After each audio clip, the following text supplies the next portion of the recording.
All right, today we're going to break down a really simple but wow, incredibly powerful tool. It's designed to help you make choices that are clear, that you feel confident about, and that you can actually justify later.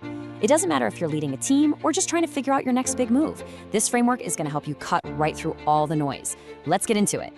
So, have you ever been there? You're staring at a list of options and you just feel completely paralyzed. Or maybe you've made a big call based on a gut feeling, but then you had trouble explaining why it was the right move. Yeah, we've all felt that, and that's exactly what we're going to tackle today. Okay, so before we jump into the solution, we got to talk about the problem first, right? Let's call it the decision dilemma. Because if you understand the common traps, well, that's the first step to avoiding them. I bet a few of these look pretty familiar, huh? When you don't have a system, it is so easy to get buried in options. Your priorities get kind of fuzzy, and that leads to that dreaded analysis paralysis. Where you think and think and think so much that you end up doing nothing at all. And look, our gut feeling is great, but it can be full of hidden biases, and it's definitely not enough when you need to get your whole team to buy in. So, how do we get out of that? How do we go from that messy, super stressful process to something that's actually clear and structured? We need a framework. We need a system that guides us from chaos to clarity. And that framework, it's called strategic evaluation. Now just look at that definition. It's not about pulling some magic answer out of a hat. The key word here is process. You are systematically, methodically assessing your options against criteria that you set. The most important part is this. You are building your way to a decision that you can truly stand behind. And look, the path itself is super straightforward. First, you lay out all your options. Second, you use a strategic tool to compare them fairly. And third, you make your final call based on those results. It's a logical path that really takes the guesswork out of the whole thing. Okay, so that strategic tool I just mentioned, what is it? Well, this is where all that theory gets really, really practical. Let's meet the star of the show, the decision matrix. So here it is, the decision matrix. This thing is your absolute best friend when you need clarity.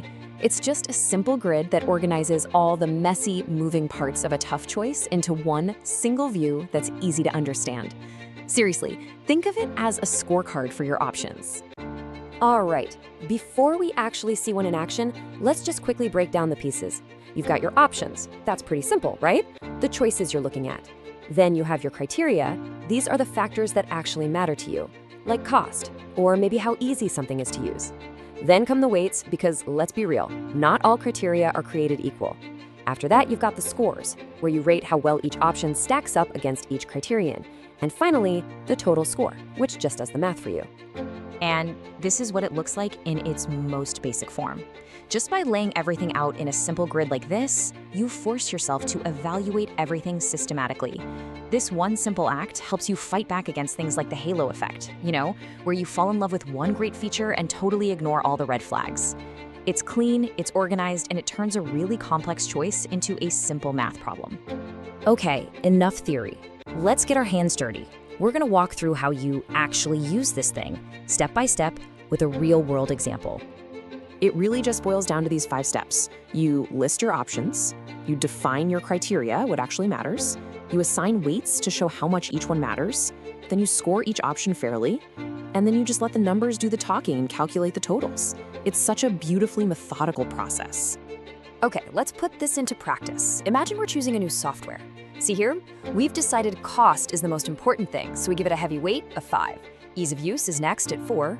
Then we just score each software on a scale of 1 to 10 for each criterion. After that, you just multiply the weight by the score in each little box, add them all up, and boom. The numbers give us a clear winner, software A, with a score of 95. Now the decision is backed by data, not just a hunch. So, what's the big takeaway here? What does all this mean for you and your next big decision? Let's talk about what your next decisive move could look like. Honestly, the benefits here are huge. You get instant clarity. Everything is laid out right there in front of you.